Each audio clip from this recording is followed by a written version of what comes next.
हरियाणा को लेकर तमाम एग्जिट पोल्स आए हैं। क्या एग्जिट पोल्स 4 जून को पास होंगे या फिर फेल होंगे? इन तमाम मुद्दों पर चर्चा करने के लिए हरियाणा की 10 की 10 सीटों पर बेहद कम समय में आपको हम बताएंगे। हमारे साथ वरिष्ठ पत्रकार अमित नेहरा जी हैं, जिन्होंने मेरा पर्सनल एक्सपीरियंस है 2019 का, जब इन्होंने विधानसभा को लेकर अपना ओपिनियन बताया था और वो बेहद सटीक ओपिनियन आया था। आइए इनसे बात करते हैं। और सबसे पहले सर, आपका स्वागत है।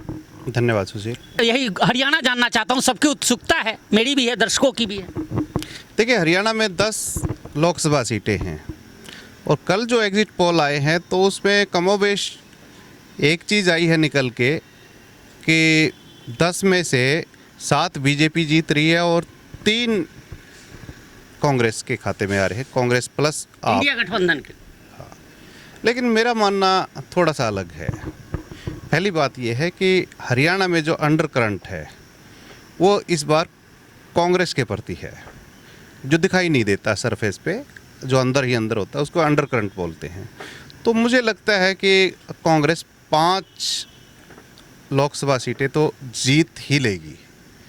लेकिन एक बात और भी है, बाकी जो सीटें हैं उसमें मार्जिन इतना कम है कि हम बता नहीं सकते। या तो एक एक वोट की गिनती हो तो निकले, नहीं तो जो मोटा मोटा होता है सर्वे 1 या 2% आप लेते हैं मानक, तो उसमें वो पकड़ में नहीं आ रहा है, तो उसमें कुछ एरर्स भी आ जाती हैं। तो इतना नैरो मार्जिन है कि कुछ भी हो सकता है। उसमें ये भी है कि मैं ये भी दावा नहीं करता कि कांग्रेस 5 जीते ही जीतेगी। मान लिया थोड़ी बहुत गड़बड़ हो जाए तो बीजेपी की संख्या बढ़ सकती है, और गड़बड़ दूसरी तरफ हो जाए तो कांग्रेस की संख्या बढ़ सकती है। लेकिन ये है कि 5 का जो आंकड़ा है वो मुफीद सा आंकड़ा लगता है मुझे। अब आप पूछेंगे सीट वाइज जी, बिल्कुल बिल्कुल मेरे ध्यान में यही है। हम सीट वाइज देखो, मैं सबसे पहले सबसे सनसनीखेज खुलासा करने जा रहा हूँ। मुझे लगता है कि करनाल सीट, जिस पे तमाम व्यक्ति, तमाम सर्वे एजेंसियाँ, तमाम एग्जिट पोल ये कह रहे हैं कि ये बीजेपी के खाते में जाती हुई दिखाई दे रही है, लेकिन मेरा सर्वे ये कहता है कि ये सीट कांग्रेस के खाते में जाएगी। मतलब खट्टर साहब लूज कर रहे हैं सीट? बिल्कुल लूज कर रहे हैं। अगर ग्राउंड रियलिटी देखी जाए, जहाँ तक हमारा सर्वे हुआ है, तो उसके पीछे कई सारे लॉजिक हैं। एक तो ये है कि सबसे बड़ा जो बीजेपी के नेगेटिव में जा रहा है, वीरेंद्र मराठा जो वहाँ से खड़े हुए हैं एनसीपी की तरफ से, और जिनको अभय सिंह चौटाला ने समर्थन भी दिया है, तो वो जितनी भी वोटें ले रहे हैं वो बीजेपी को नुकसान है। लेकिन ओपिनियन पोल वाले हैं, एग्जिट पोल वाले हैं, उनका ये मानना है कि ये कांग्रेस को नुकसान होगा। है उसका उल्टा, वो जितनी ज़्यादा वोटें लेंगे वो सीधा सीधा नुकसान है। दूसरी बात क्या है कि करनाल के लोगों में मनोहर लाल को लेके गुस्सा है। अभी तक जितने भी मुख्यमंत्री हुए हैं हरियाणा के, उसमें आप ओम प्रकाश चौटाला को ले लो, बंसीलाल को ले लो, ठीक है ना, भूपेंद्र सिंह हुड्डा को ले लो, मेन जो अभी तक हुए हैं, और सबसे लास्ट में जो लंबे चले हैं वो मनोहर लाल खट्टर हैं। तो जो पहले मैंने नाम लिए मनोहर लाल खट्टर के अलावा, तो वो जो मुख्यमंत्री थे उन्होंने अपने गृह क्षेत्र के लिए काफ़ी कुछ किया। वो इस पचड़े में हम नहीं पढ़ना चाहेंगे कि उन्होंने ठीक किया या गलत किया। आप मेरी बात समझ रहे हैं जी। लेकिन उन्होंने अपने हलके में बाकी हलकों के कंपैरेटिवली ज़्यादा विकास कार्य कराए, तो उनका जनाधार उन हलकों में ज़्यादा बढ़ गया। जैसे बंसीलाल का देखें तो एक तरह से भिवानी में उनकी तूती बोलती थी, ठीक है ना। भजनलाल की लें तो हिसार में उनकी तूती बोलती थी। चौटाला आज की लें तो सिरसा उनका अपना गढ़ रहा है। और इसी तरह भूपेंद्र सिंह हुड्डा को देखें तो रोहतक पे उन्होंने बहुत ध्यान दिया, रोहतक उनको अपना मानता भी है। लेकिन जब बात आती है मनोहर लाल खट्टर पे, तो करनाल का जो वोटर है, करनाल का जो निवासी है, वो अपने आप को उनसे इंक्लाइन नहीं मानता, क्योंकि जिस हिसाब से विकास कार्य होने चाहिए थे, जिस हिसाब से करनाल चमकना चाहिए था, वो किया नहीं। दूसरा जो बड़ा फैक्टर है वो किसान आंदोलन है। किसान आंदोलन का असर करनाल में बहुत ज़्यादा है। तीसरा फैक्टर ये है अग्निवीर वगैरह, ठीक है ना, उसको भी लेके फिर लोग कह रहे हैं कि आप राष्ट्रवाद की बात तो करते हैं, लेकिन अग्निवीर लाएंगे तो कैसे देश का रक्षा होगी? आप 4 साल के लिए भाड़े के सैनिकों से आप लड़ाई थोड़ी जीत सकते हैं। फिर कर्मचारी वर्ग भी काफ़ी परेशान है। एक और सबसे बड़ी जो बात निकल के आई, जो मनोहर लाल का कैंप ऑफिस रहा है 9.5 साल मुख्यमंत्री रहते हुए, तो उसमें जो नियुक्तियां थी, वहाँ जो काम देखते थे वो लोकल नहीं थे। करनाल की तो छोड़िए, हरियाणा के ही नहीं थे, कोई यूपी से था, कोई कहीं से था, अदर स्टेट का था। तो लोगों को इसके प्रति लेके भी गुस्सा है, और यही जो गुस्सा है वो आपको वोटों के पैटर्न में दिखाई देगा। तो मुझे लगता है कि ये अप्रत्याशित सा नतीजा होगा। हालांकि मैं गलत भी हो सकता हूँ, लेकिन जो मेरी ऑब्जर्वेशन रही है, ग्राउंड की रिपोर्ट जो है वो नेक्स्ट आप लगा लीजिए रोहतक, ठीक है ना, हॉट सीट अगर मानेंगे, क्योंकि पहली बार ऐसा हुआ कि भूपेंद्र सिंह हुड्डा के गढ़ में सेंध लगा पाई मोदी युग के बाद, और वो जो मार्जिन था वो 7,503 वोटों का था। तो ये कोई बहुत बड़ा मार्जिन नहीं होता। एक बड़ा गांव जो है वो अगर फेवर में आ जाए तो वो ही बदल देता इस आंकड़े को, लेकिन वो बड़े नैरो मार्जिन से ये जीती। तो उसके बाद क्या हुआ कि जो पिछले 5 साल बीते, तो उसमें हुड्डा फैमिली और ख़ासकर कांग्रेस और उनके समर्थक, उन्होंने ग्राउंड लेवल पे काम किया है। तो अब की बार मुझे लगता है कि अच्छी थंपिंग मेजॉरिटी से कांग्रेस रोहतक लोकसभा सीट को जीत रही है। उस पर जो सबसे बड़ा फैक्टर है, मैंने कल भी एक प्रोग्राम में अपने कहा था, लोग कहते हैं कि कोसली हल्के ने दीपेंद्र सिंह हुड्डा को हरा दिया क्योंकि लगभग 75,000 वोटों की लीड मिली थी। ये सोचना सही हो सकता है, लेकिन मेरा सोचना अलग है। मेरा सोचना ये है कि अगर दीपेंद्र सिंह हुड्डा को हराया तो वो महम हल्के ने हराया। आप ये जान के हैरान होंगे। बिल्कुल बिल्कुल, क्योंकि मेरे जहन में भी वही है कि कोसली, मैं गया भी था इस लोकसभा चुनाव में। लेकिन महम ने इसलिए हराया क्योंकि महम का जो मार्जिन था वो सिर्फ 13,000 रहा। 13,000 से लीड मिली। जिस हल्के से 30 से 35,000 की लीड मिलनी चाहिए थी दीपेंद्र सिंह हुड्डा को, उसमें सिर्फ 13,000 की लीड मिली। 7,503 तो उसमें कवर हो जाते। अगर उसमें मान लिया उनको 20-25,000 वोट मिल जाते, और उसका कारण सीधा सीधा ये था कि 2 प्रत्याशी ऐसे रहे, बलराज कुंडू और शमशेर खरकड़ा, वो दोनों विधानसभा की टिकट मांग रहे थे बीजेपी से, और दोनों ने बीजेपी के लिए काम किया, और दोनों ने जो वोट तोड़े वो दीपेंद्र हुड्डा के तोड़े। इस बार ऐसा नहीं था क्योंकि बलराज कुंडू बीजेपी के लिए काम नहीं कर रहे हैं, और शमशेर खरकड़ा भी एक तरह से साइड लाइन है, ठीक है ना, तो वो भी इतने एक्टिवली उन्होंने नहीं किया। तो अब की बार मुझे लगता है कि जो महम से लीड मिलेगी वो 30-35,000 की लीड मिलेगी, और उसके साथ साथ कोसली में भी काफ़ी काम किया है भूपेंद्र सिंह हुड्डा ने, दीपेंद्र हुड्डा ने, तो वहाँ भी जो मार्जिन था हार का वो कम होने वाला। तो निश्चित रूप से ये सीट कांग्रेस के खाते में जाएगी। चलिए, तो रोहतक भी हो गया। तीसरा जो 5 लूज कर रही है बीजेपी, तो तीसरा कौन सा? तीसरा सिरसा है। सिरसा देखिए, कांग्रेस ने बड़ा अच्छा दांव खेला है, और पहली बार ऐसा हुआ है पिछले कई साल में, कई इलेक्शन के बाद, कि कांग्रेस ने और कुछ नहीं किया। कैंडिडेट सिलेक्शन जो अब की बार दिया वो अल्टीमेट है। इससे बेहतर कैंडिडेट सिलेक्शन नहीं हो सकता जो इनके पास अवेलेबल थे। तो वही बात सिरसा में हुई है। हालांकि सिरसा में जो कैंडिडेट है कुमारी सैलजा, वो ये नहीं कह सकते कि हैवीवेट नहीं है, लेकिन जो सिलेक्शन वाली बात मैं कहता हूँ वो ये है कि लोग ये सोच रहे थे, और खुद बीजेपी के भी दिमाग में ये था कि सैलजा को कुरुक्षेत्र से लड़ाया जाएगा, लेकिन पहले बीजेपी ने लिस्ट आउट की थी। उसके बाद जो दांव खेल दिया कि सैलजा को कुरुक्षेत्र की बजाय सिरसा से लड़ाया जाए, तो एक बहुत बड़ा ये ट्रम्प कार्ड खेल दिया कांग्रेस ने। होता क्या है कि कई बार कितना भी बड़ा कद्दावर नेता हो, स्थान बदलने का बड़ा प्रभाव पड़ता है। मैं वास्तु की दृष्टि से नहीं कह रहा हूँ ये बात, वास्तव की दृष्टि से तो सिरसा में आने का बड़ा फ़ायदा मिला। एक तो ये है कि लगातार वो 2 बार हार चुकी थी अम्बाला में, तो एक वोट स्टैंप वहाँ से हट गया। दूसरा ये था कि होम डिस्ट्रिक्ट है इनका, शैलजा का सिरसा, क्योंकि प्रभुवाला जो गांव है, जो इनका पैतृक गांव है, तो वो सिरसा में ही पड़ता है। तीसरा ये है कि एक बार ये सिरसा से सांसद रह भी चुकी हैं। चौथा कारण ये है कि इनके पिताजी थे वो सिरसा के बड़े कद्दावर कांग्रेसी नेता थे, गृह मंत्री भी केंद्र में मंत्री भी रह चुके थे। तो इन सभी जो फैक्टर्स हैं इन्होंने ट्रिगर का काम किया। और अशोक तंवर भी काफ़ी मेहनत कर रहे हैं।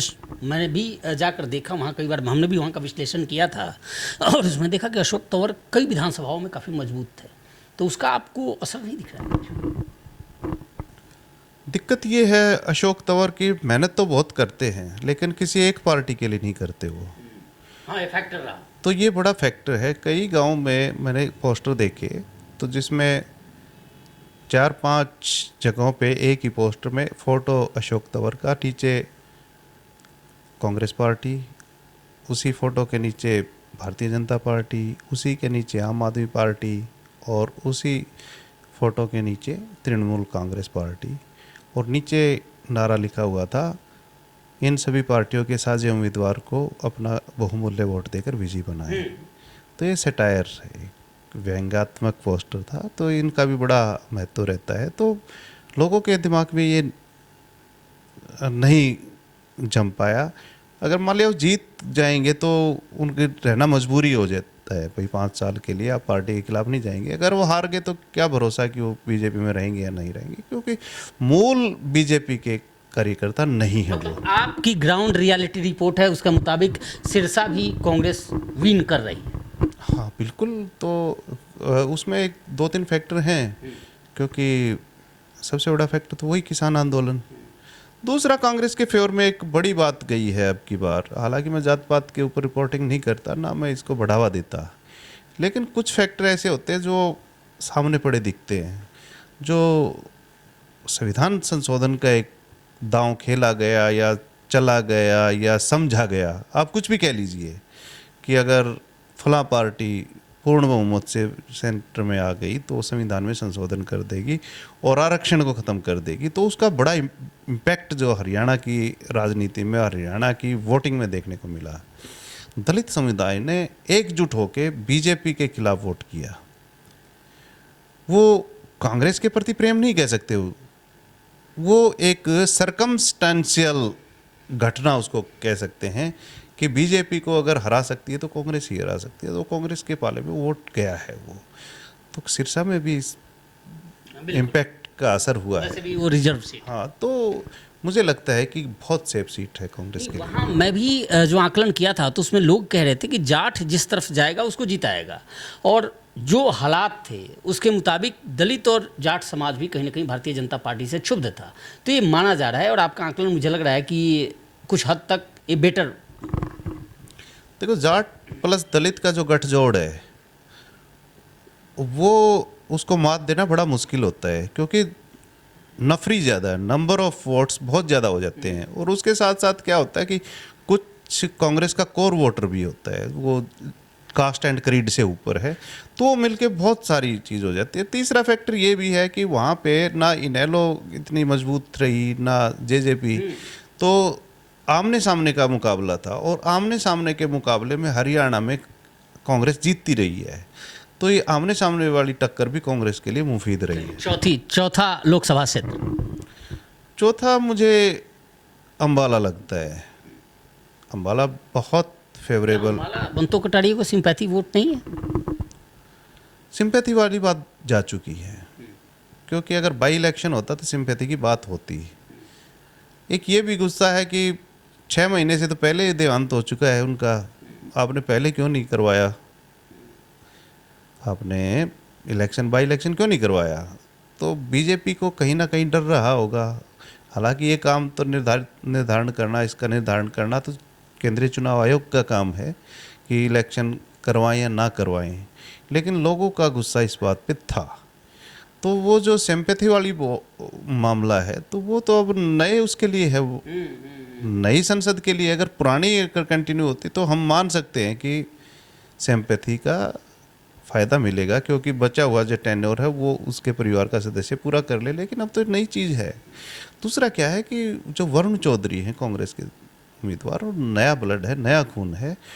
और आप ये मान लीजिए, मैं फिर कह रहा हूँ कि सढौरा, छछरौली, जगाधरी, मुलाना, इन 4 हलकों से बम्पर वोट आने वाली है कांग्रेस को। और यही एक बड़ा फैक्टर बनेगा अगर कांग्रेस जीतती है। तो एक बड़ा फैक्टर ये भी है कि अनिल विज जो बड़े कद्दावर नेता रहे हैं बीजेपी के, तो उनको किनारे लगाना भी, वो भी एक बड़ा फैक्टर रहेगा अगर बीजेपी हारती है तो। क्योंकि उनकी किसी ने सुध ही नहीं ली, तो वो एक्टिव रहे नहीं। मैं ये नहीं कहता कि वो हराएंगे, मैं ये नहीं कह रहा कि अनिल विज ने हराने के लिए काम किया, लेकिन निष्क्रिय रहना भी तो एक हराना ही होता है। भैया आप इनएक्टिव हैं, आप पार्टी के लिए नहीं काम कर रहे, आप उम्मीदवार के लिए काम नहीं कर रहे, तो वो भी एक तरह से हराने का काम करता है। एक और फैक्टर है निर्मल सिंह। निर्मल सिंह बड़े कद्दावर नेता रहे हैं और कांग्रेस में आए हैं, तो उन्होंने बहुत मेहनत की है। उनकी बेटी चित्रा सरावरा है, तो उन्होंने बहुत मेहनत की है कांग्रेस पार्टी के लिए। तो ये सभी जो छोटे छोटे कारण हैं, तो ये मिलके एक बड़ा फैक्टर बनेंगे, और मुझे लगता है कि कांग्रेस को एज मिलेगा वहाँ। चलिए 5वीं का जिक्र कर लेते हैं। सोनीपत या फरीदाबाद? सोनीपत, एग्जैक्ट आपने ठीक बोला। सोनीपत क्या है कि सोनीपत में भूपेंद्र सिंह हुड्डा का प्रभाव है। फिर आप ये बोलेंगे कि 2019 में भूपेंद्र सिंह हुड्डा कुछ चुनाव लड़े थे और हार गए थे, इतना बड़ा ब्रांड। देखिए, वो राजनीति में समय का एक अपना महत्व है कि अब टाइमिंग क्या है।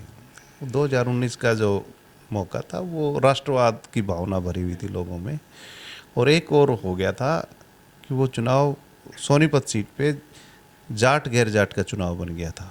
तो ये दोनों फैक्टर्स ने काफ़ी डैमेज किया कांग्रेस को, भूपेंद्र सिंह हुड्डा को। अब की बार कांग्रेस ने बड़े चतुराई से जाट नॉन जाट वाले फैक्टर को न्यूट्रलाइज किया। पहली बात, भाई दोनों सहजातीय उम्मीदवार उतार दिए। और सबसे बड़ा जो काम किया, जो ऐतिहासिक मैं कहूँगा काम किया कांग्रेस ने, वो ये था कि जींद ज़िले में की जो 3 विधानसभा क्षेत्र हैं वो सोनीपत लोकसभा में पड़ते हैं। अभी तक ये रिवायत रही है, परंपरा रही है दोनों पार्टियों, बड़ी पार्टियों में, कि सोनीपत ज़िले का उम्मीदवार उतारा जाता है। कांग्रेस ने अब की बार बड़ी चतुराई से जींद ज़िले का उम्मीदवार उतार दिया, तो क्षेत्रवाद की भावना प्रबल हो गई उसमें क्या हुआ कि सोनीपत पे उसका असर नहीं पड़ा कि आपने जींद का क्यों उतार दिया, लेकिन जींद पे असर पड़ गया कि हमारी तरफ का क्षेत्र का व्यक्ति पहली बार टिकट मिली है उसको किसी बड़ी पार्टी की। तो सफ़ेदों में बड़ी थंपिंग मेजॉरिटी से कांग्रेस आ रही है, और जींद शहर से भी काफ़ी मुझे लगता है कि वोटें मिलेंगी। ये नहीं कह सकता कि मैं वो लीड करेगी या नहीं करेगी, लेकिन अच्छा प्रदर्शन करेगी। फिर आ गया तीसरा जुलाना में बड़ी अच्छी वोटिंग होगी कांग्रेस के पक्ष में। और सोनीपत ज़िला बेसिकली पुराने रोहतक ज़िले का भाग है, और उसमें भूपेंद्र सिंह हुड्डा का प्रभाव है, तो वो प्रभाव भी कांग्रेस को जिताएगा। और एक बड़ी इंटरेस्टिंग बात मैं आपको बताने जा रहा हूँ कि मेरे सर्वे के हिसाब से बीजेपी प्रत्याशी मोहनलाल बड़ौली अपने विधानसभा क्षेत्र से पिछड़ रहे हैं। 4 दिन ज़्यादा नहीं। बाकी 5 सीटों पर क्या कुछ रहेगा, मार्जिन कितना रहेगा? बाकी 5 बच गए ना जी, 5 पे तो आपने कह दिया भाई। अब हमने कांग्रेस की कह ली, अब बीजेपी की कहते हैं क्या है। मुझे लगता है कि जो सबसे मजबूत सीट है वो गुड़गांव की है, और गुड़गांव में भी एक ये है कि जो वोटिंग पैटर्न है वो उस हिसाब से नहीं हो पाया जिस हिसाब से कांग्रेस ने सोचा था। हालांकि जो उम्मीदवार का चयन है वो उनका सर्वश्रेष्ठ चयन मैं कहूँगा कांग्रेस का। कांग्रेस का। तो इससे बेहतर उम्मीदवार उनको नहीं मिल सकता था। एक स्टारडम की भी है, दूसरा जातीय समीकरण भी हैं, कई सारी चीज़ें ध्यान में रखी। एक तो ये रहा कि जो बूथ मैनेजमेंट में कांग्रेस काफ़ी पिछड़ गई। यहाँ पे कैंपेन अच्छी चली कांग्रेस की, लेकिन बूथ मैनेजमेंट नहीं हो पाया। दूसरी बात ये रही कि मेवात से जिस वोटिंग परसेंटेज की उम्मीद थी वो वोटिंग परसेंटेज नहीं हो पाई वहाँ पे। तो मुझे लगता है कि मेवात की तीनों जो विधानसभाएं हैं वहाँ से कांग्रेस को 2 लाख या 2,10,000 के आसपास लीड मिलेगी। तो वो अपने गुड़गांव विधानसभा और बादशाहपुर विधानसभा है, तो वो न्यूट्रलाइज कर सकती हैं। हालांकि सर्वे जो होते हैं तो मैंने एक चीज़ बड़ी स्पष्ट रूप से देखी है, जो ग्रामीण इलाका होता है वहाँ सर्वे जब करने जाते हैं हम, तो वो वहाँ का वोटर खुल के बोलता है कि हाँ हम फलां को देंगे, फलां जीतेगा, फलां ये होगा, फलां हारेगा। लेकिन जितनी भी शहरी सीटें होती हैं, विधानसभा सीटें, तो वहाँ वोटर मुखर नहीं होता। कई तो क्रॉस क्वेश्चन कर देते हैं, हम आपको क्यों बताएं, या हमने दे दी या हमें देनी है, आपका इससे कोई मतलब। तो बड़ा मुश्किल होता है शहरी वोटर के मन की बात निकालना। उनसे टेढ़े सवाल करने पड़ते हैं, अगर ये जीत जाए तो क्या हो, आपको कैसा लगे, क्या ये आपकी समस्या का समाधान कर सकता है, कौन सी पार्टी आपको ठीक लगती है। तो एक टूल होते हैं हमारे जो जिनसे ये हम उगलवाते हैं कि ये जाएगा किस तरफ, और फिर भी हम फेल हो जाते हैं उसमें, नहीं बता पाते। कई आदमी ऐसे होते हैं कि वो अंतर्मन तक नहीं पहुंचने देते। ग्रामीण इलाकों में ये खूबी है कि हम प्रिडिक्ट कर सकते हैं। तो वही बात है, बादशाहपुर और गुड़गांव का रुख क्या रहेगा इस पे बड़ा डिपेंड करता है। फिर भी मैं एज देना चाहूँगा बीजेपी को कि यहाँ पे अच्छी स्थिति में है बीजेपी। भिवानी। भिवानी एक ऐसा लोकसभा क्षेत्र है जहाँ पे मैं भी कंफ्यूज हूँ कि भिवानी महेंद्रगढ़ को लेकर। हाँ, भिवानी महेंद्रगढ़ को लेके कि ये सीट जाएगी किधर, क्योंकि मुकाबला इतना काटे का है, कह नहीं सकते कि वो किधर जाएगा। तो वो चीज़ें फिर भी मैं क्या है कि सत्ताधारी पार्टी है प्रदेश में भी केंद्र में भी, तो मैं एज थोड़ा बहुत अगर दूंगा तो मैं भाजपा को ही दूंगा। दूसरी बात क्या है कि कई बार ये होता है ना कि उम्मीदवार कौन है, तो वहाँ जो उम्मीदवार हैं भाजपा के, धर्मवीर सिंह, तो वो चुनावी मौसम के जानकार हैं, तो वो पहचान लेते हैं। तो कुछ ये भी फ़ायदा मिलेगा बीजेपी को कि वो भांप लेते हैं कि क्या होने जा रहा है। तो आखिरी में हालांकि भिवानी जो चुनाव है, भिवानी महेंद्रगढ़, उसने कई बार पलटे खाए हैं। शुरू में बीजेपी के पक्ष में सीट जाती दिख रही थी, फिर बीच का दौर ऐसा आया कि कांग्रेस की स्थिति ठीक हो गई थी, जीतने की स्थिति में आ गई थी। लेकिन लास्ट के जो 4-5 दिन थे तो उसमें बीजेपी ने बहुत काम किया, खुद धर्मवीर सिंह ने काम किया। तो उससे कुछ ये जज कर पाना बड़ा मुश्किल है कि जीतेगा कौन। और कांग्रेस का प्लस पॉइंट ये रहा कि वहाँ पे श्रुति चौधरी जो बड़ी प्रबल दावेदार थी और मानी जा रही थी, उनका जो टिकट काटा वो एक टर्निंग पॉइंट रहा। अगर श्रुति चौधरी को टिकट मिल जाती तो इतनी तगड़ी फाइट नहीं होनी थी, बीजेपी बड़े आराम से जीत जाती। तो वहाँ पे उन्होंने जो जातीय समीकरण साधा है, जो सोशल इंजीनियरिंग की है पेश कांग्रेस ने, तो उसको उस बीजेपी को परेशान करके रख दिया जो 3-4 लाख वोट से जीती थी उसमें 2019 में। वो खुद इस स्थिति में नहीं है ये कहने की हम जीतेंगे। तो ये एक प्लस पॉइंट कांग्रेस के हक में गया है कि वो इस स्थिति में आ गई हैं कि कुछ भी हो सकता है। तो मैं इस सीट को है ना वैसे तो किसी के खाते में नहीं डालता, लेकिन अगर मुझे फिर भी ये पूछा जाए मुझसे कि आप फिर भी किसको देना चाहेंगे, तो मैं इसको बीजेपी की तरफ करना चाहूँगा। अब फरीदाबाद का जिक्र कर लेते हैं। फरीदाबाद, देखिए फरीदाबाद में पिछली बार 2019 में बहुत बड़े मार्जिन से बीजेपी ने फतेह हासिल की थी, लेकिन फिर वही बात भिवानी वाली कि मुकाबला बहुत कड़ा है, बहुत टेढ़ा है। तो वही है, एक तो कैंडिडेट सिलेक्शन कांग्रेस के पक्ष में गया है, दूसरा क्या है कि वहाँ पे जो करण दलाल का जो रुख रहा है, तो उससे थोड़ा बहुत कांग्रेस को हो सकता है नुकसान हो जाए, क्योंकि भीतरघात की आशंका है सभी को। नहीं तो पलवल है, उस तरफ का इलाका है, तो वहाँ से बम्पर वोट आने की उम्मीद थी। अगर वो आगे तो देखिए कुछ भी हो सकता है। एक कुछ मेवात का भी एरिया पड़ता है, हथीन विधानसभा वगैरह, तो उसमें भी काफ़ी बम्पर वोट आने की उम्मीद थी। अब ये कहा नहीं जा सकता, फिर भी वही बात है भिवानी वाली कि एज मैं बीजेपी को ही देना चाहूँगा, क्योंकि कुछ चीज़ें हैं जो बीजेपी के फेवर में नज़र आ रही हैं। और इसके बाद अब है जेपी का सीट हिसार। आप शायद वहाँ गए भी, वहाँ ग्राउंड पे भी गए हैं। वैसे अमूमन आपने सभी लोकसभा क्षेत्रों का दौरा किया है, हिसार की क्या स्थिति है? उसके बाद हम कुरुक्षेत्र का जिक्र करेंगे। हिसार जो लोकसभा सीट है, उसका मिजाज बिल्कुल भिवानी महेंद्रगढ़ वाला ही रहा है। जिस तरह हम भिवानी महेंद्रगढ़ में नहीं निर्णय कर पा रहे हैं कि सीट जाएगी किधर, तो वही आप कह सकते हैं कि हिसार के लिए एप्लीकेबल है। और देखो, ये नहीं होता कि लाख से कम जहाँ पे वो होती है ना हार जीत का, तो हम इतने बड़े उसमें उसका नहीं अंदाज़ा लगा सकते, कम में है। वजह क्या था रंजीत चौटाला को एक्सेप्ट? इसका मतलब आपके अनुसार अगर फाइट टफ है तो रंजीत चौटाला को लोगों ने एक्सेप्ट नहीं किया?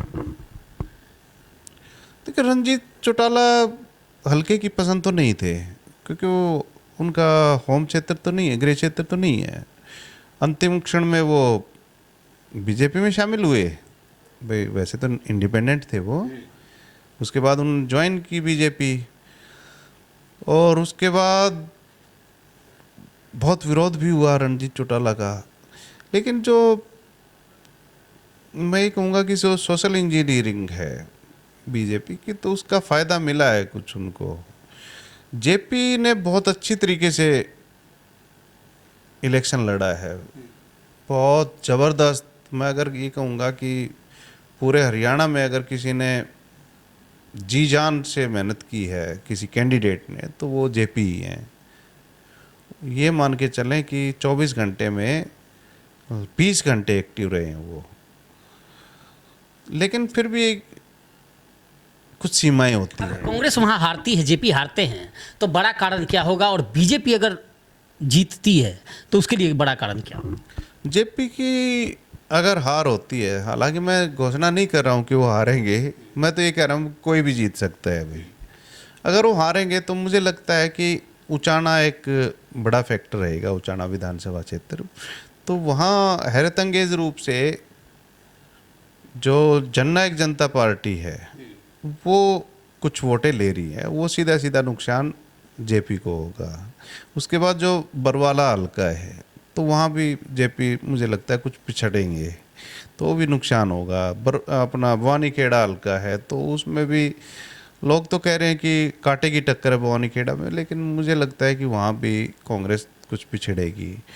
इसके अलावा भवानी खेड़ा हल्का है, उसमें किरण चौधरी का प्रभाव है। भिवानी में मैं ये मेंशन करना भूल गया था कि किरण चौधरी ने भी पार्टी लाइन के खिलाफ जाके काम किया है वहाँ पे, और इस चीज़ की चर्चा भी हुई है सार्वजनिक रूप से। भवानी खेड़ा भिवानी जिले का अंग है, तो वहाँ भी किरण का प्रभाव है, तो वो भी कुछ डेंट डाला है किरण ने। तो ये सारे जो तमाम फैक्टर हैं। हाँ, लेकिन एक हैरतअंगेज रूप से एक चीज़ सामने ज़रूर आई है हिसार में। बेशक जेपी जीते या हारें एक अलग मुद्दा है, लेकिन आदमपुर जो विधानसभा क्षेत्र है, वहाँ मुझे लगता है कि शायद इस बार वो लीड ले लें जेपी। तो ये एक बड़ी बात आई है। और रंजीत चौटाला जीतते हैं तो मुख्य कारण मुख्य कारण बीजेपी है, मोदी है। हाँ, उनका कुछ नहीं है। किसी भी गांव में या किसी भी क्षेत्र में या किसी भी वोटर पे ये नहीं है कि मैं रणजीत चौटाला को जिताना चाहता हूँ। वो या तो बीजेपी को जिताना चाहते हैं या मोदी को बिठाना चाहते हैं। तो रणजीत कोई फैक्टर नहीं है। अब सबसे गुड़गांव का सबसे हॉट सीट वो जहां अरबपति चुनाव लड़ रहे हैं, कुरुक्षेत्र। कुरुक्षेत्र का मिजाज भी बड़ा ज़बरदस्त है। पेचीदा या ज़बरदस्त? पेचीदा भी है, पेचीदा भी कह लो या फिर साफ भी कह लो। मैं तो ये कहूँगा कि बड़ा साफ सा है वहाँ पे। बाकी जगह आप ये मान के चले कि मुकाबला बाइपोलर है, दो ध्रुवीय है, लेकिन वहाँ हम इसको ये मेंशन करेंगे वहाँ पे तीन कोणीय है। हाँ, हालांकि तीसरा जो कोण है वो बहुत छोटा कोण है, वो जीतने की स्थिति में नहीं है, लेकिन वो ये या तो किसी का खेल खराब कर सकता है या किसी का खेल बना सकता है। अभय चौटाला का जिक्र चौटाला हैं तो इनेलो के, क्योंकि वो 2 बार पहले भी इलेक्शन लड़ चुके हैं वहाँ से और उन्होंने पूरी ऊर्जा झोंकी है। मेरा ये मानना है कि अगर अभय चौटाला 50,000 वोटों से कम रह गए, उनको अगर 50,000 वोटों से कम वोट आई तो कांग्रेस वहाँ से सीट निकाल सकती है। अगर 50,000 से ऊपर वो जितना भी जाएंगे तो कांग्रेस के लिए उतना खतरा बढ़ता जाएगा, तो फिर वो नवीन जिंदल की राह आसान करेंगे। अब सर्वे में ये नहीं निकल के आया कि वो ले कितनी रहे हैं वोट। हालांकि हवा जो है, फिजाएं हैं, वो कांग्रेस की तरफ है वहाँ पे कुरुक्षेत्र में। और कुरुक्षेत्र में तो बहुत सारे ऐसे कारण हैं जिनसे ये लगता है कि कांग्रेस यहाँ पे आगे है। कांग्रेस या आम आदमी पार्टी, बिल्कुल इंडिया गठबंधन, इंडिया गठबंधन, हम कांग्रेस ही मानेंगे मोटा मोटी। उसकी वजह ये है कि आपको बड़ी हैरत होगी एक सुन के एक फैक्टर की, कि बेरोज़गारी वहाँ बहुत बड़ा मुद्दा बन चुका है। इससे पहले अम्बाला और करनाल, कुरुक्षेत्र, यहाँ पे बेरोज़गारी मुद्दा नहीं होती थी। वजह ये थी कि हरियाणा की सबसे फर्टाइल जो उपजाऊ ज़मीन है वो इस इलाके में नरडक इलाका बोलते हैं, नरडक इलाके की थी। लेकिन अब क्या हो गया, ज़मीन उपजाऊ तो रही है लेकिन जनसंख्या बढ़ने से जोत छोटी होगी। वहाँ पे 2 एकड़ से कम के किसान रहेंगे। अब दिक्कत ये होगी वहाँ पे सुशील, आपको मैं बड़ा एक गजब का फाइंडिंग निकाल के दे रहा हूँ कि लड़कों की शादियाँ नहीं हो पा रही हैं। वजह क्या है कि वहाँ 3 डिमांड हैं लड़की वालों की। भाई हम अपनी बच्ची का रिश्ता उसी के साथ करेंगे, या तो जिस बच्चे के परिवार में कम से कम 10 एकड़ ज़मीन हो तो हम शादी करेंगे, या फिर लड़का सरकारी नौकरी में हो तो शादी करेंगे, या फिर तीसरी बड़ी अजीब सी चीज़ है कि परिवार का कोई एक मेंबर बाहर हो जो कमा के भेजे, अमेरिका हो, कनाडा हो, ऑस्ट्रेलिया हो, इंग्लैंड हो। तो जो डोंकी कल्चर आपने सुना हो, जो अवैध रूप से प्रवासी जाते हैं, तो डोंकीज में सबसे ज़्यादा जो संख्या है वो कुरुक्षेत्र, करनाल, अम्बाला यहाँ के लोगों की है। और डोंकी ये नहीं मानता कि आप 5-10 हज़ार रुपये में, उसके लिए भी कम से कम 2 एकड़ ज़मीन बेचनी पड़ती है। एक तो ज़मीन बिक जाती है, दूसरा वो कानूनी प्रक्रिया में फंस जाते हैं, डिपोर्ट कर दिए जाते हैं। तो उससे क्या हो गया कि माली हालत बहुत ख़राब हो चुकी है और वो सारा गुस्सा जो है वो बीजेपी पे बढ़ने वाला है। बहुत बहुत धन्यवाद आपने। आप हरियाणा के 10 सीट, वैसे तो तमाम एग्जिट पोल्स आए हुए हैं, लेकिन वो एग्जिट पोल्स को लेकर आज हमने सर्वे के आधार पर, ग्राउंड सर्वे के आधार पर हमने अपना आकलन किया है, विश्लेषण किया है और हमने इस सर्वे के आधार पर यह तय किया है। देखना होगा जो सर्वे है सर का, उसके मुताबिक 5 सीटें कांग्रेस जीत रही है। देखना है आखिर 4 जून को नतीजे किस कदर आते हैं। आपको ये वीडियो कैसी लगी कमेंट कर ज़रूर बताइए और चैनल को लाइक और सब्सक्राइब ज़रूर कीजिए। धन्यवाद, नमस्कार।